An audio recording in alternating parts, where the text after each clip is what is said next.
আসসালামু আলাইকুম রহমতুল্লাহি ওয়া বারাকাতুহু। বুখারী শরীফের 574 নম্বর হাদিসের মধ্যে আসছে, আন আবি বকর ইবনে আবি মুসা আন আবিহি আন্না রাসূলুল্লাহ সাল্লাল্লাহু আলাইহি ওয়াসাল্লাম قال من صلى البردين دخل الجنة।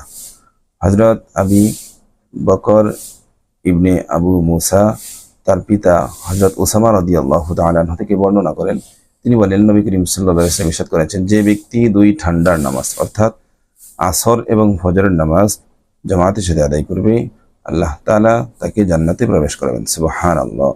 এই হাদিসে যদিও আসর এবং ফজরের নামাজের কথা উল্লেখ করা হয়েছে, শুধু আসর এবং ফজর নামাজ পড়লে হবে না, বরং 5 ওয়াক্ত নামাজই জামাতের সাথে আদায় করতে হবে। এজন্যই আসুন আমরা শুধু আসর এবং ফজর নয়, বরং সব করে নামাজ 5 ওয়াক্ত নামাজই আমরা জামাতের সাথে আদায় করার জন্য চেষ্টা করি। আল্লাহ তাআলা আমাদের সকলকে তৌফিক দান করুন।